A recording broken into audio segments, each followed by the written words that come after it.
मेरा प्रश्न आदिवासी जमीन को क्रय विक्रय को लेकर था। माननीय मंत्री जी का जवाब मिला है कि जिला कबीरधाम में 38 प्रकरण का अनुमति है, 43 प्रकरण खारिज किया गया और 140 प्रकरण लंबित है। मैं आपके माध्यम से जानना चाहती हूँ कि ये खारिज प्रकरण, एक पवन तरा का निवासी है नारायण गौड़, जो जिन्होंने अपने जमीन को बेचा है बैतल साहू से, उनका प्रकरण खारिज कर दिया गया है। उनका प्रकरण फरवरी का था, तो इसका मापदंड क्या है? न हितग्राही को सूचना दिया जाता है विभाग से। तो मैं आपके माध्यम से जानना चाहती हूँ कि ये जितने भी खारिज प्रकरण है और जितने भी लंबित प्रकरण है, उसमें नियमानुसार कार्रवाई होगी कि नहीं होगी?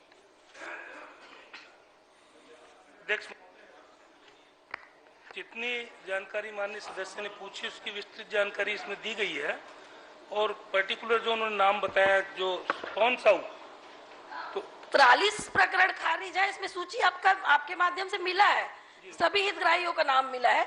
तो एक उदाहरण के तौर पे दी हूँ कि नारायण गौड़, जिन्होंने अपनी जमीन बेचा है बैतल साहू से, उनका प्रकरण खारिज कर दिया गया है। तो क्यों खारिज किया और उसको सूचना दिया कि नहीं दिया?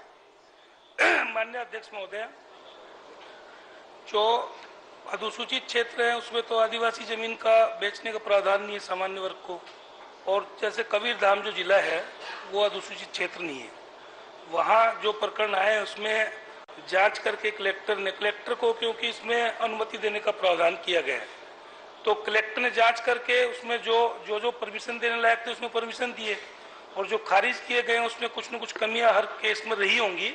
और उसके बाद भी अगर ये जो जानकारी दे रही है कि वो प्रकरण जो खारिज हुआ है उसके बारे में मैं इनको जानकारी दे दूंगा। माननीय अध्यक्ष महोदय, जो अनुमति प्राप्त प्रकरण है 38 प्रकरण, उसको भी मैंने पढ़ा है। उसमें सेलेक्टेड व्यक्ति का नाम है जिनको अनुमति दिया गया है, वो सक्षम है।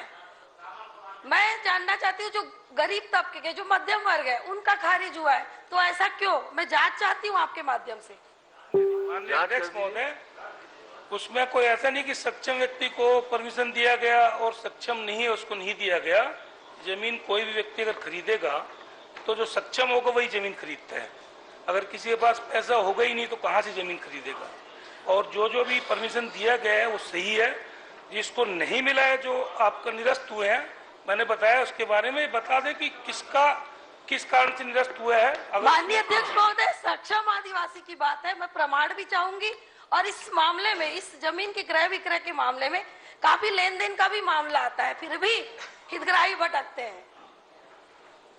माननीय अध्यक्ष महोदय, मैं इसको दिखवा लूंगा अगर कोई। बघेल, लखेश्वर बघेल।